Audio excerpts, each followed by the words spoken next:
something to say.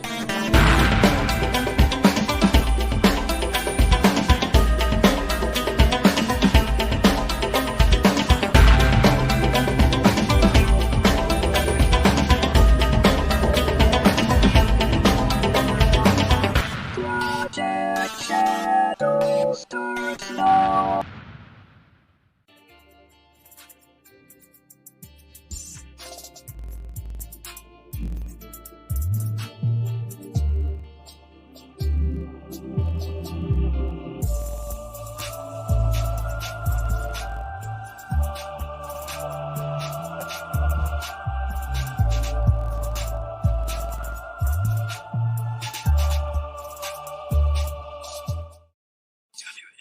I have something to say.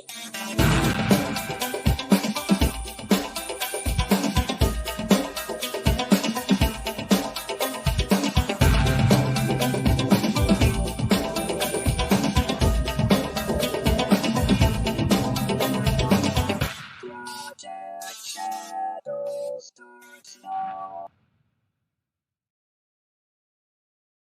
Hello, everyone, and welcome back. My name is Charlie. You might know me better as sci-fi fantasy writer C.E. Dorset, or as that person who put really weird music up on the streaming services recently that now I have to put art and stuff up because I just got my official artist account over on Apple.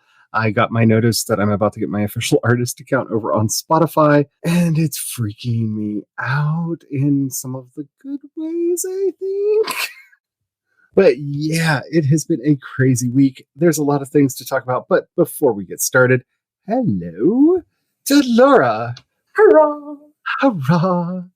Today, we are going to be talking about style over substance. We're going to be talking about spectacle and how it is just ruining everything. Or in some cases, making it better, because that's the point of the whole thing. But first, My name is Laura Nettles. I am a writer for visual effects for TVs and movies. I have been dabbling in writing. My first short story was published this month. And yeah, I enjoy horror. I enjoy sci-fi. I enjoy fantasy. I enjoy lots of stuff.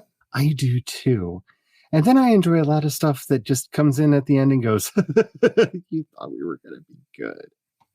Not that I'm bitter. I'm bitter. I'm just come out with it. So the reason for this episode is I just finished watching Star Trek Discovery because I put it off knowing that it would, in the end, live up to all of my expectations of it and let me down. And I'm not saying that it completely did. Like, they were really smart in the denouement on there that, like, tugged at the heartstrings and actually almost, like, my eyes moistened a bit. Not like full tears, but, like, they had the triumphal music playing, like, the story at the very, very end. But getting there was painful and problematic and a thing that I really would not like to go through again.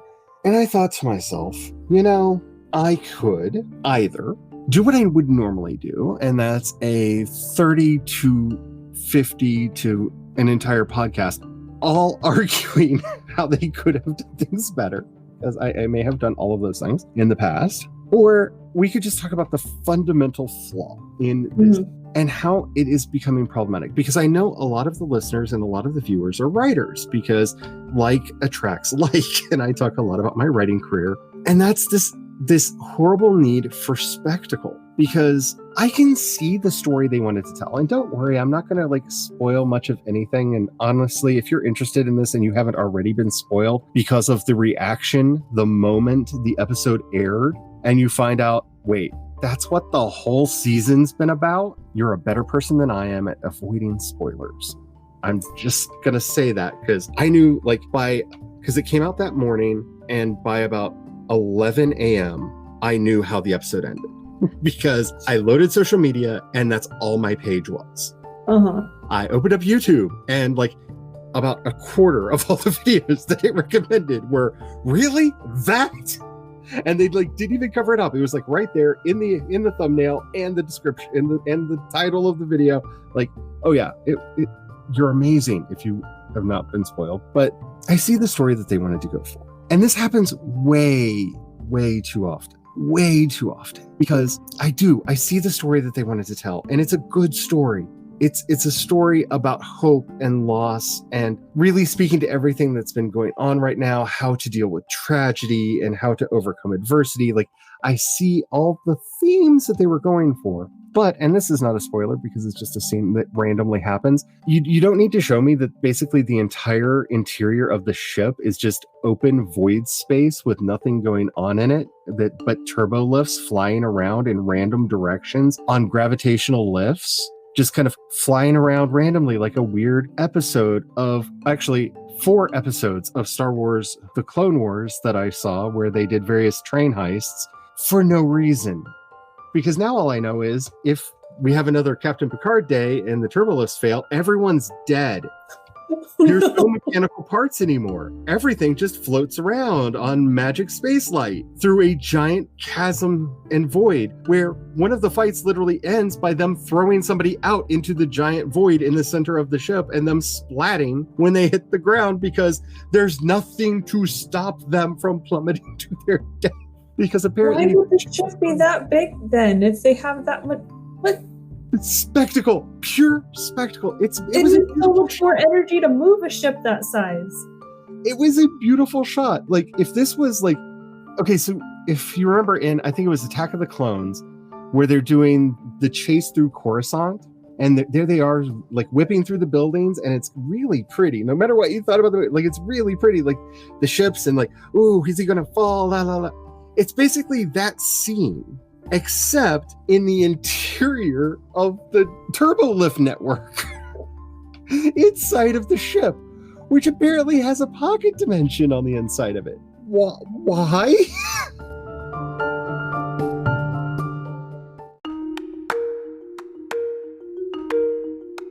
It's interesting because not only do they have spectacle for random throwaway shots just to make it beautiful, but there's also spectacle that they build into the climax of the story, or even just how they shoot the story in general. Like, I worked on the new Monster Hunter movie, and that was a lot of...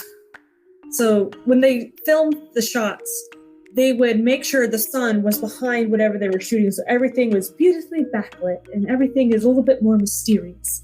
And so nothing has continuity because they would rotate the sets throughout the day, like in the desert.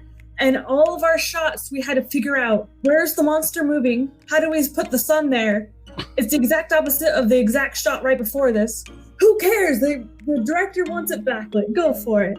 So like even the microscopic micromanagement detail, there's also spectacle sometimes of just trying to make it look cool. There's spectacle on every level. Back when I originally watched the Watchmen movie, the Zack Snyder Watchmen movie, and I didn't know as much about Zack Snyder then as I do now, my original complaint about it was how they misunderstood that there were no heroes in the story. And the obsession with spectacle and weird slow motion shots that frame everything as heroic made the message of the movie change. And I still think that that's true to a certain degree, but then realizing that he actually thought that Rorschach was the good guy, even though he was the racist, anti-Semitic monster who just wanted a fascist state that would allow him to beat people up for being bad. Okay, Zach, you do you. But that's the moment that it like crystallized in my brain, because I didn't think there was anything to him but aesthetic. Mm-hmm. And I still feel that way. There are certain directors that when you go to a Zack Snyder movie or you go to a Michael Bay movie, you're not there for the movie, you're there for the aesthetic. You know what you're going to get, and it's not a story. It's just a certain look that is going to last for a certain amount of time. It is a protracted music video with a lot more dialogue than you would expect.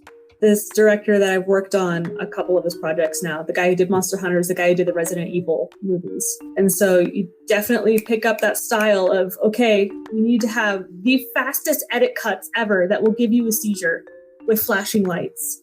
And so we would animate and light this monster with a flashlight going like this in the dark. And it's just monster here and here, 2 frames, cut, here and here, cut. And it's just like, oh my gosh, this director, Like, nobody's going to be able to see what's going on. It's worse than a Jason Bourne movie, like shaky cam and just close up and everything, and nobody knows what on earth is going on. Even if you're making the movie, you don't know what's going on. Oh my gosh, just the editing quick cuts kill me.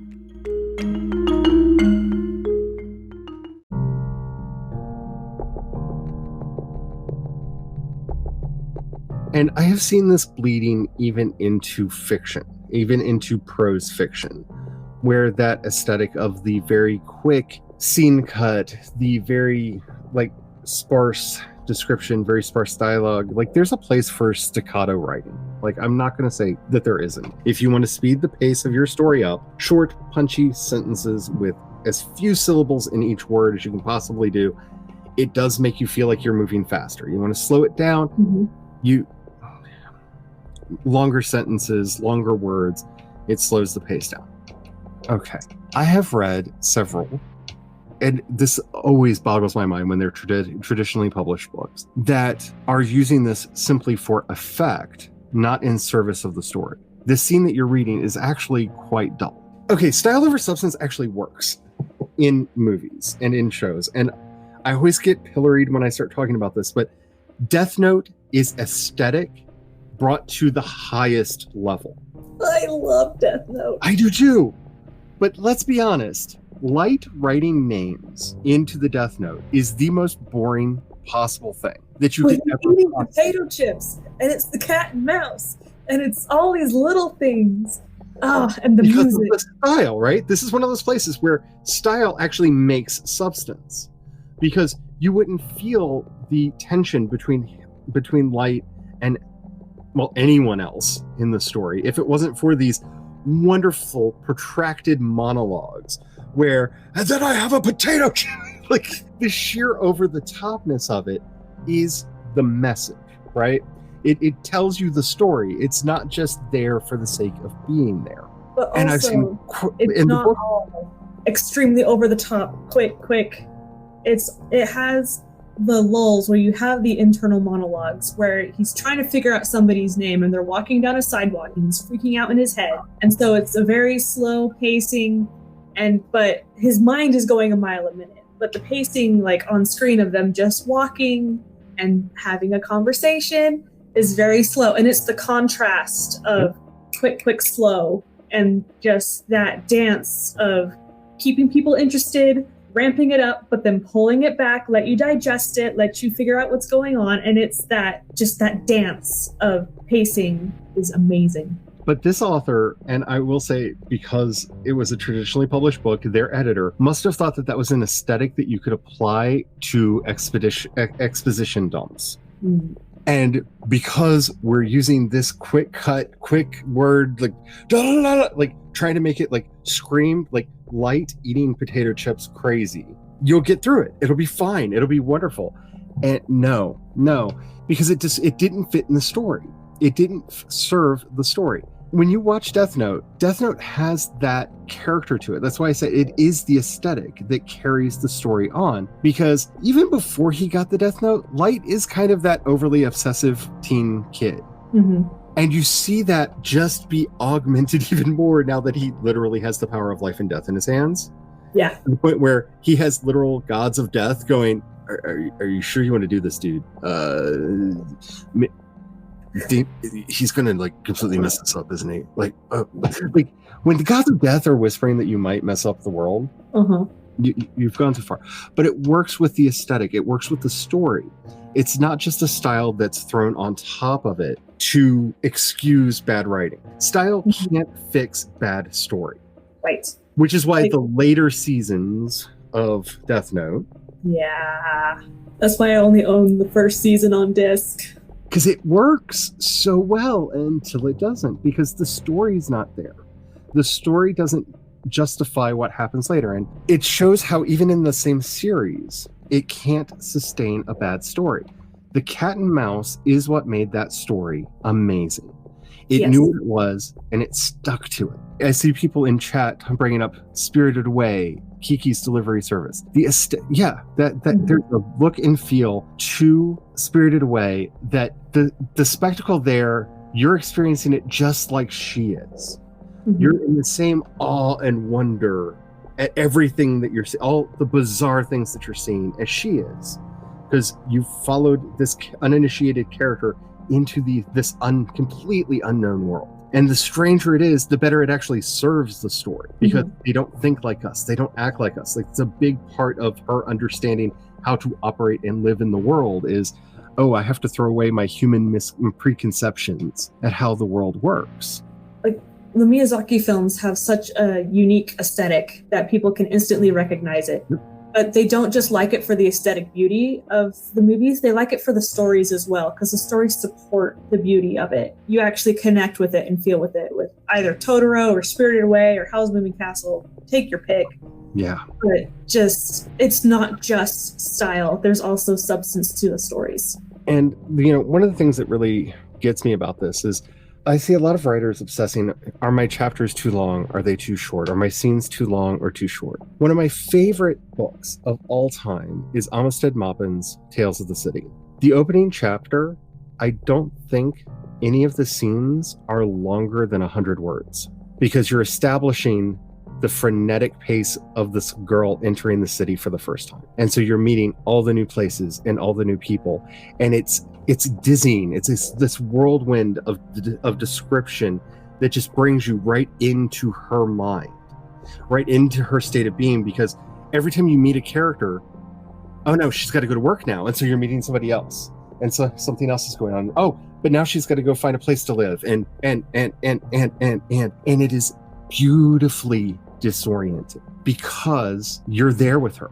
And when it finally, you meet Miss Madrigal, and the story slows down and the story goes on for a little bit before the pace quickens back up. This is where style is important for us, to learn to make the story the size it needs to be, the story it wants to be, and not worry about whether we're living up to an arbitrary line on things. And that's where style over substance really comes in.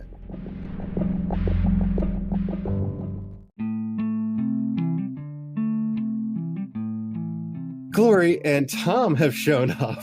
Glory and I were actually just talking yesterday about one of the real skills Glory recently kind of really figured out this past year, especially through talking on the show, was about using the setting and remember we were talking about not genre, not premise, story form. It turns out I thought it was story frame, but it turns out story frame is something else. And the effects of the story form on the story you can tell. It's been a challenge for me for like over a decade, where it's like I have a story premise or I have a story idea, and then I'm not entirely sure of how to frame it, but it turns out that story frame they can call something else anyway. But so what I guess Wikipedia at least calls story form, but the form to use, like so epistolary stories versus where you use, say for instance, the character maybe is unraveling things backwards, and some of the issues with the unreliable narrative. And you're using as the form little bits of notepaper and like a scrapbook or something that, like, there's a lot of different ways. Like, again, I would say frame it, but there are different ways to tell a whole different variety of stories that is regardless of genre. So genre has certain conventions, but then it's like, but I need to like give a frame. But again, it turns out it's a form of how to easily and quickly communicate to the reader what to expect beyond genre. So that was a challenge. It is still, I guess, technically a challenge, but recently I felt like I leveled up as a writer. Recently, last week, I was like, oh, but if I instead put it in the form of the beginning of a video game or the beginning of a game, like here you are the main character and here's what happens to you, that would absolutely make sense to the reader and they could immediately jump in without me needing to do hardly any exposition at all. And that's what I mean about having that makes such a huge difference from the reader's perspective, because I want the reader to be able to jump in immediately and start exploring this world with me. It's one of the reasons why I often say that Dracula is my favorite horror novel, and it's because it's written as an epistolatory novel.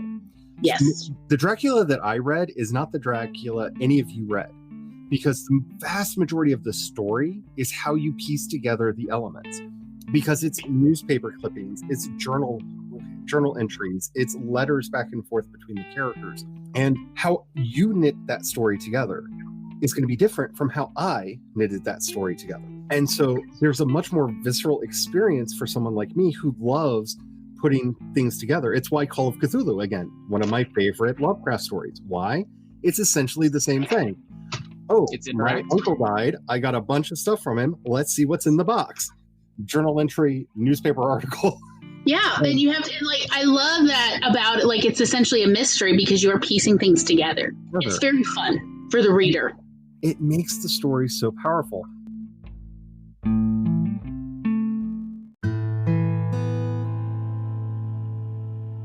I actually have, on the subject of style over substance, we watched a couple nights ago an old movie from the 80s called Roxanne, which was Steve Martin's sort of modern retelling of Cyrano de Bergerac. And I'm watching this, and I mean, it's got a great cast of actors in it. I mean, it is a really good cast. But it's like, what's wrong with this movie? As I'm watching this, I'm just running through everything. And what I eventually realized is, one, this story would be perfectly acceptable if all these characters were in high school, because then all their motivations would be correct for their behavior. But they're adults. We don't expect adults to be overly emotionally driven, as all these characters are.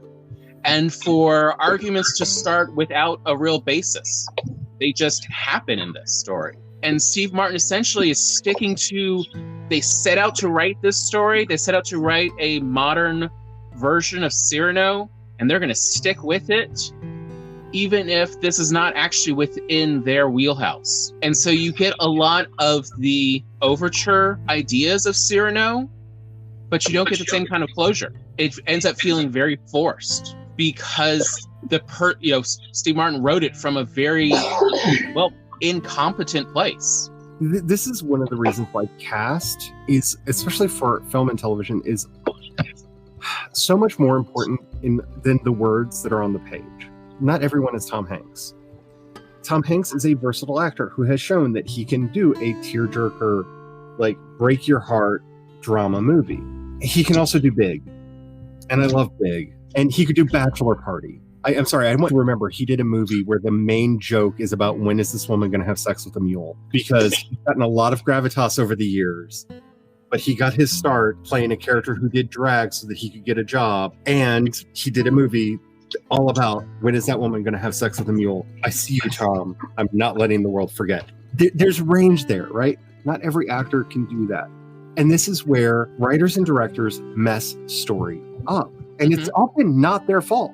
Like the new you noticed in Roxanne, Daryl Hannah can play the ingenue whether she's 20 years old or 50 years old. Somehow she could still play the ingenue, but that's her acting range. Do not put her into a more serious, dramatic, emotional role.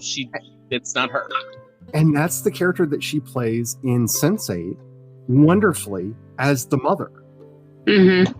And she pulls it off so beautifully because you don't pull them out. This is why the new Scooby-Doo has such mixed reviews, right? Because I'm a Scooby-Doo fan. It's the voice actors. They're all fine, competent actors. Is that really what Shaggy sounds like? This is the problem, right? These characters have been around so long and have had so many people play them. But there's a certain way that we're used to Shaggy sounding, no matter who's doing the voice. I know, versus, what's his name? Matthew Lillard can still, at any convention, pull off Shaggy on a moment's notice with any kid, and they have plenty of videos of it. It is still adorable. And I don't understand, because he was doing the cartoons still, why they didn't just continue him on in the role. Because they wanted a named actor that would draw people in, even though it wasn't what was best for the story. The story itself is a perfectly good Scooby-Doo story. The voice cast felt off because most of the actors were doing themselves and not the character, because that's where we're at here. This is this obsession with celebrity culture that has just corrupted so many productions where, we need somebody with a name for this. No, we don't. Or is someone who's related to the director, and so they automatically get dibs on that acting job, even though they are just straight faced, play the exact same character every movie. I say versus Scooby-Doo, you show up for Scooby-Doo, and these characters, that have been the same kind of characters throughout. That's what they're looking for. People are not showing up for so-and-so can play this, is now voicing this character. I mean, back when even when he was famous, Michael Rosenbaum was voice acted a lot of cartoons and a lot of action and kids cartoons, but he was actually a good voice actor, and that's why he got hired. It wasn't for the name, and most time they didn't mention his name because they were afraid people would then be thinking about the actor instead of the character they were voicing. It's kind of like where I get really upset every time they're like, oh, we're going to turn this musical into a movie and we're going to hire big name actors to be in it. And then auto-tune everything and it just sucks you out of the movie. Oh, they're going for that style. They know the style they want. They're not versus the end, going for the end product. Style is where you plan ahead what you're looking for versus substance is working with and creating from what you have.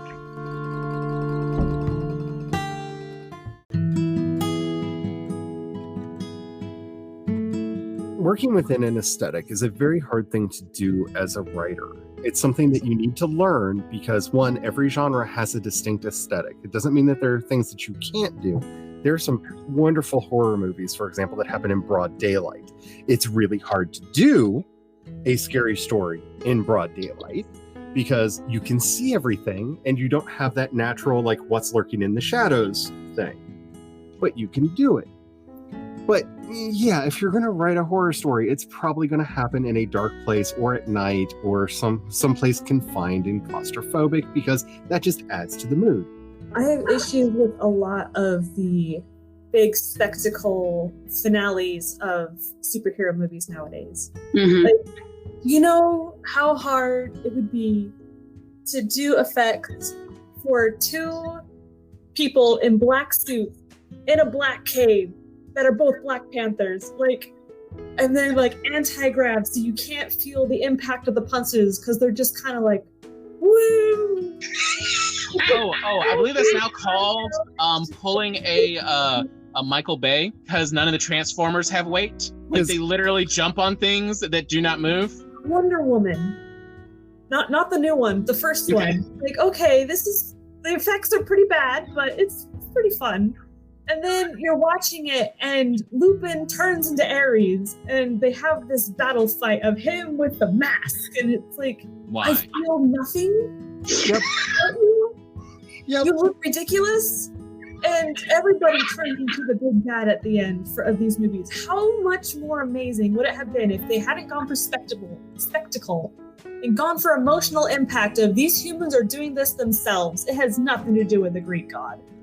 It would have been so much more impactful, and she would have had to learn about the human race so much deeper and come to terms with that.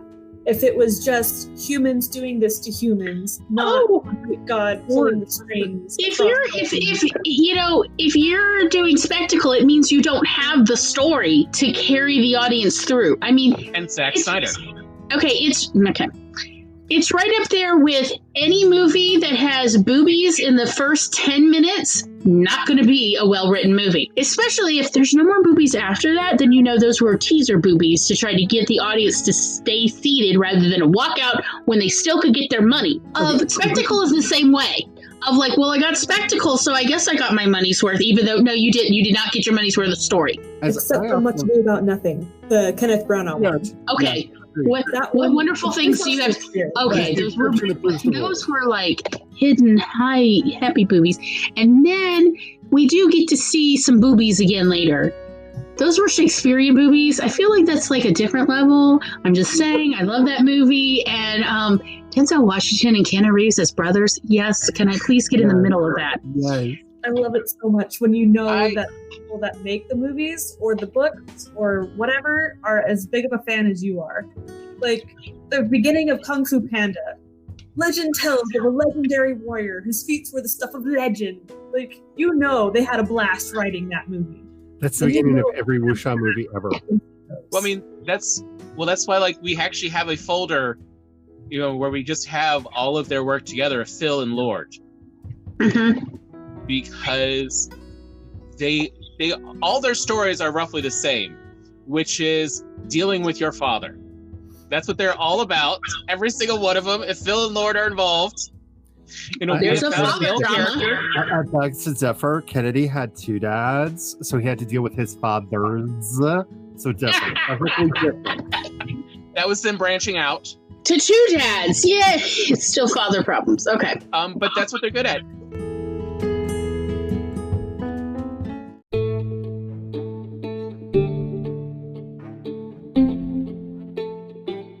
So we've talked about how spectacle messes a story up. We've talked about how it's overused and abused. But I would like to put forward, there are some times when I'm so sick and tired of people putting substance into my style that I just want it to go away and it needs to end now. And I'm specifically talking about two kinds of movies. One being my kaiju movies. Stop trying to make them meaningful. I'm here to see giant things fight each other. Or one giant thing destroy a city. That's what I'm here for. Everybody knows that's why we're here. I don't care about your marriage. I don't care about why you broke up. I don't care about your children.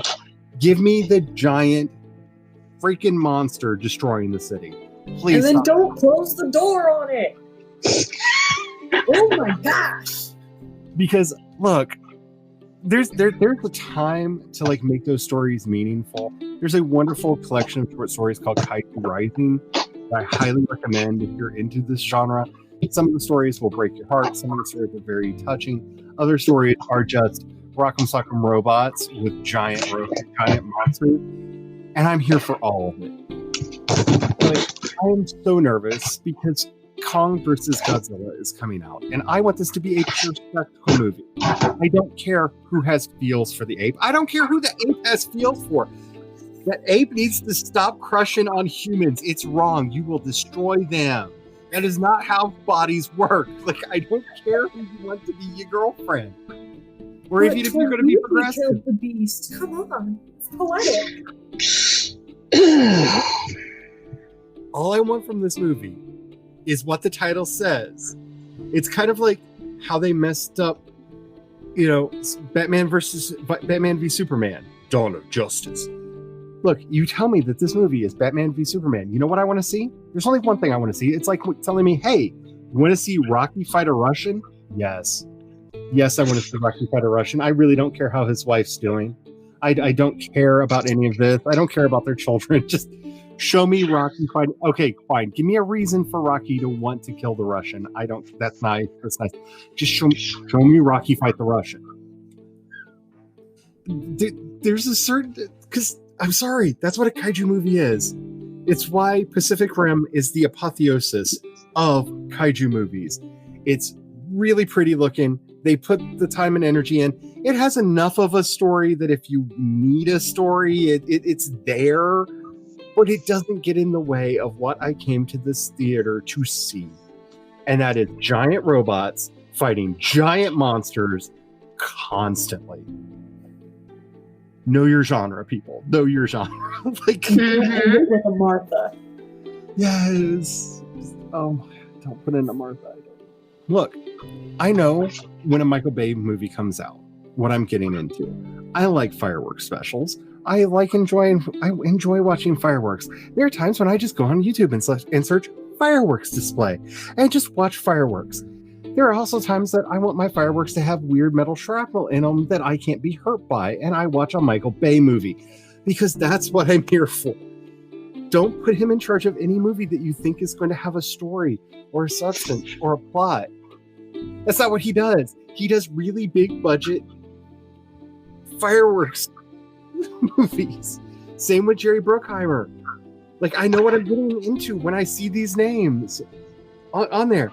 Oh, it's a fireworks show with people in it. Okay. And don't forget middle school young teenage boy humor. Oh yeah. There will be references to swinging balls. Oh, at some point. Like, there almost has to be, right? But seriously, stop ruining a good thing. Like, Godzilla King of All Monsters could have been a perfect movie. But I don't care about your terrorists. I don't care about your broken marriage. I love Millie Bobby Brown. Don't get me wrong. I love her. I adore her. She's a great actress. She's going to be with us for a very long time. She's shown her range. She's phenomenal. I don't care. Let the monster step on her. I'm here for the monster, not for her. It's true. You're absolutely right. I mean, I 1000% agree. Like, I'm here for the monster. I would like at a certain point, I'd like to see close-ups of the monster's skin. I want to see texture. I want to see how big it is. So please put it next to buildings so I can compare and contrast.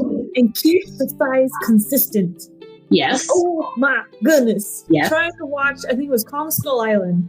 Just Kong is like, he's as big as a mountain when the helicopters first come in. And then all of a sudden he'll fit somewhere. And you're like, wait, what? No, my monster is huge. He will not fit there. Mighty Joe Young could take him on. Although it does actually bring up, though, the base explosion type movies and this, Snyder movies they are their own form of substance. Their substance is the spectacle. Well, and that's what their substance is. And Zack Snyder is just trying to figure out how many ways he can retell Atlas Shrugged and not get called out for it, which unfortunately was all the way through Justice League. And I'm going to try not to go off on a whole Zack Snyder thing, mainly because both Curio and Maggie Mae Fish, especially Maggie Mae Fish, and her brilliant trilogy that I'm assuming will eventually be a quadrilogy, because I've seen some of the comments on the third one, and that's what caused the third one to come into being, was the comments on the second one. So I think that this is a series that you may be revisiting for the rest of time, but they have covered this really, really, really well, and I highly recommend, if you've never seen, especially the Maggie Mae Fish ones, they are a masterful thing, because she goes back and forth, starting with Dawn of the Dead, between James Gunn's original script and what actually showed up on film. And the differences are profound, because I still haven't forgiven him for that movie. I know what he did, and I am not. There's so many movies I'm just not. Just not.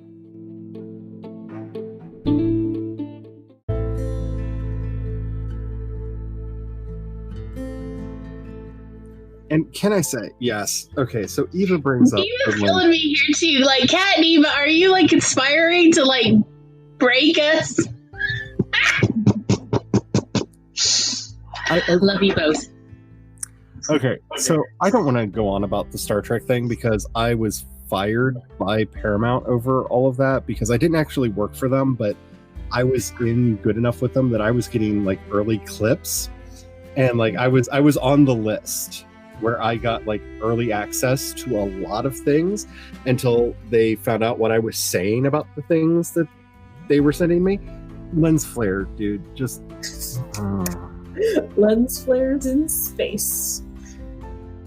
Okay, the fact that he goes so far as, because I'm one of those people that I watch the special features on everything, because they're half the time my favorite part of the movie, because I love the behind the scenes. The behind the scenes to me, even on movies that I absolutely love, half the time still the special edition features are the best part, finding out how they made it or why it was made. Lord of the Rings. Oh, I've watched all of them. A couple months ago, I found all the behind-the-scenes stuff that Peter Jackson made and put out a year or 2 or 3 ago or something. I don't know, maybe it's 7 years. It was 7 years ago. And I have I just literally made a playlist and just watched all of them. And I fell asleep to them. And then I rewatched the ones I fell asleep watching. And it was wonderful. Watching behind the scenes is what got me interested into going into the film industry in the first place. I loved Cinderella, but my favorite part was fast forwarding through the end of the credits, and they would have a snippet on our VHS of them painting the backgrounds and hand animating her dipping her toes in the water, and just all of the behind the scenes blew my mind. And then Lord of the Rings with Gollum blew my mind. Yeah. And all of these things, just everything clicked into place. It was awesome. When J.J. Abrams had to literally say that, and the tone of his voice, I'm not sure it was a joke, that he was allowed one lens flare in The Force Awakens, or his wife would divorce him. Like, he tells this story in one of the special effects, the special features that he had. She told him, you get one, or I'm leaving you. If there's more than one in here, it's over. Why is she such a hater? The first Star Trek, every single angle of the lens Look, flare. I think it was like over 800 lens flares in the first movie. I believe it. Like somebody actually counted them. It was insane. It was like, even I was like, no, it can't be more than 300. It was like 870. I don't remember. I looked it up once. The part where he did all of them. They were all artisanal lens flares. Crafted artisanal lens flares. And you know what? I appreciate an artist. Okay? And it gave I'm us like, lens flare me a movie, okay? one of the best Painted out moments. lens flares. It is one of the best moments in Lower Decks when they're in the holodeck and she Yes. turns on the movie and lens flares start happening Yes, all and they over did the the place. lens flare. I'm yelling. They did the lens flare. They did the homage. And Boiler's like, why are there lens flares all over the place? It's just like, it's a movie, duh. Makes it great. You know, like, yes. I feel so seen right now. Which is Yes. what Lower Decks was for. It was just, yes, we see you. We see the discourse. We know what you're all talking about. And that's the Riker maneuver, even all these years later. Like, why did you have to step over every chair that he sat down on? Why did that have to happen? What was that? Who gave him that direction originally and thought, yes, that's the look? So I have to say, as somebody who never liked Riker much, we're currently in the middle of our rewatch of Next Gen, and Lower Decks did something to the character in my head because of his portrayal on that show. He's now like my favorite character in TNG, which that was never the case. Like, all these years, I'm just like, Riker, I could take or leave. They recuperated Riker so much with Lower Decks that, like, I think he's my favorite character on TNG now, just because of that. I would like to do an episode on Lower Decks because I don't think there's a way to spoil that show because it has plots. Like, the only real spoiler in the entire show you find out on episode 1, and it's just a spoiler because the one character doesn't know, and that's who she really is in relationship to the other characters on the show.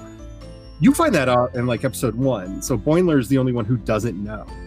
You can't send her to the Barrett. Was Barrett not Barrett? The Briggs. The Briggs. Because she loves it. She loves it. It's her favorite place. Duh.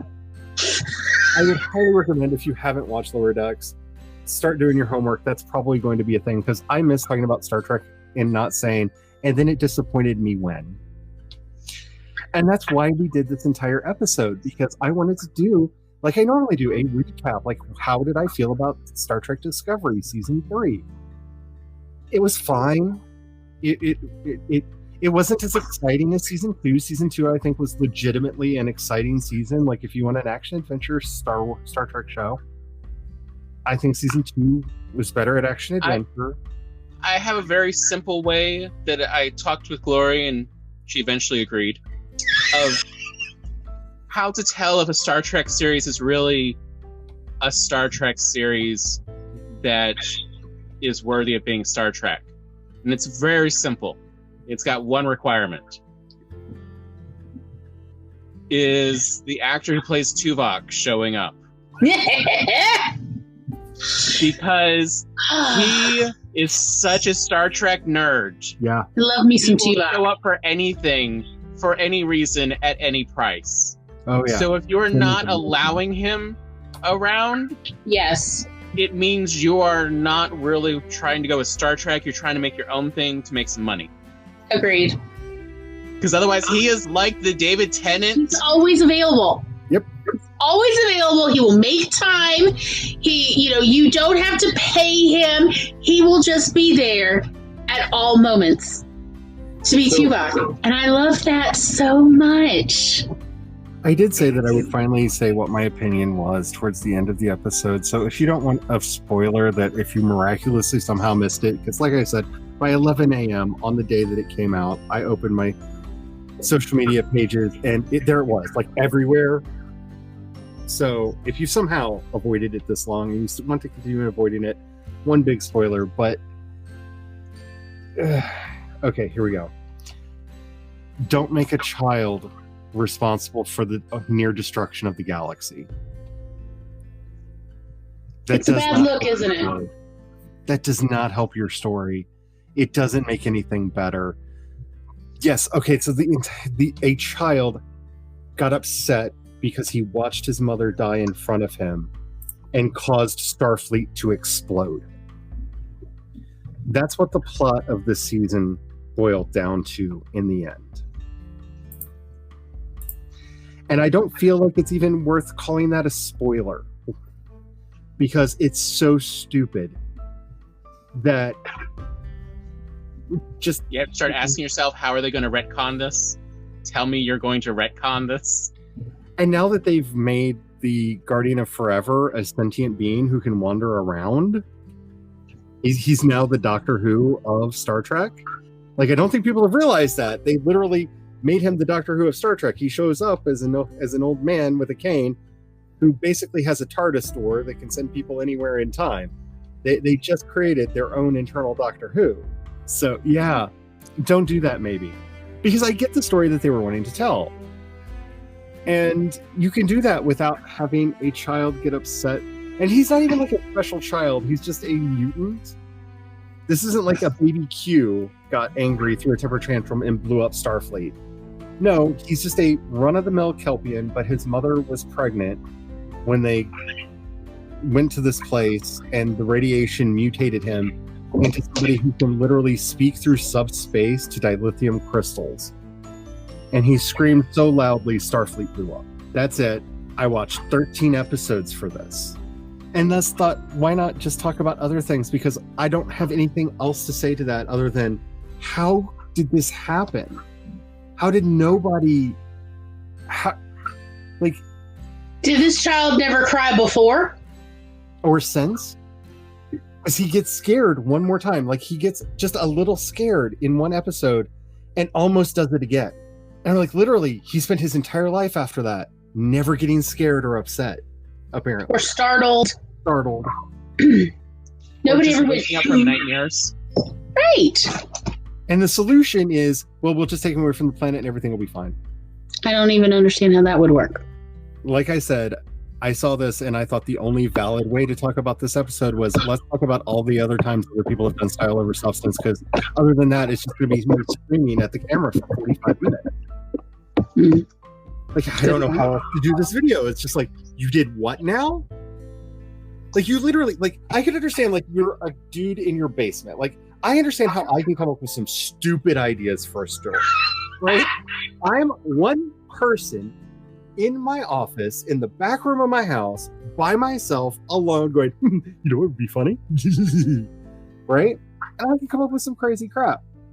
You have a writer's room. You have directors. You have a whole bunch of actors that have to say these lines. And at no point in here, because it's not even set up to the point where they couldn't have changed it at the last minute when everybody got that last script, that it was like, oh, it was a crying baby that destroyed the universe. It's not even set up well enough that they would have had to have retconned anything that happened before. It's just, no, it's the kid, isn't it? It's the kid. The kid threw a temper tantrum and destroyed the universe. And that is the epitome of style over substance. It is the absolute distillation of it. Because you have a series that is telling this amazing story about people learning to rely on each other when they have no reason to. Michael Burnham is a threat. She is a bad person who betrayed her captain and got most of her crewmates killed. This is how the series starts. And the entire plot arc up to this point, in over 3 seasons, is them learning to trust her. Like, she did a bad thing for what she thought was a good reason. And we're going to cap that storyline off, which is actually a really powerful storyline from beginning to finish, with, oh yeah, and by the way, a kid had a temper tantrum and blew up the universe. So I can already... Sorry. I worked on not a story. a movie for Netflix, and by the time it gets to us, there's nothing we can do. We just do the effects. It's already been written, it's been shot. But I don't know what was up with their writer's room or what, but they couldn't decide on the ending. They're like, I don't know if it's just a volcano or an alien invasion. So we were on pins and needles for months while they try and make up their mind while we are doing these explosions and dust and lava flows and stuff. And it's like, is it an alien invasion or is it a volcano? They went with neither. They just ended the movie. Wow. What? Wow. I didn't even know that I worked on the last shot of the movie until my family watched the movie and they're like, what? What happened? I'm like, wait, that was the end? What? Oh my god. This just, and I'm just at a point where here's where headcanon. Here's where you what's the word? Retreat back into headcanon, because the published story ending is too awful. And In my headcanon, the Q did it because Starfleet got too dangerous to the Q, and so as per all rules though with the Q, they had to give the power to someone else, or else that Q would be held responsible. Ooh, I like where you're going, Tom. This is I can work with this. Hello, Q. And plus it brings John Delancey back. Well, he's supposed to show up next season on Picard. That's all you have to change. Yep. It's just that they became a threat to the Q, but the Q have rules about no individual Q is allowed to destroy a society anymore. So they just gave that power to an unborn child and just let nature take its course. Which is no different than the series finale for Star Trek: The Next Generation. Yeah. And it works within the story. Anywho, yeah, this is how I do therapy. Let's talk about something completely different so I can get off my chest the things that I'm mad about in the one thing in particular.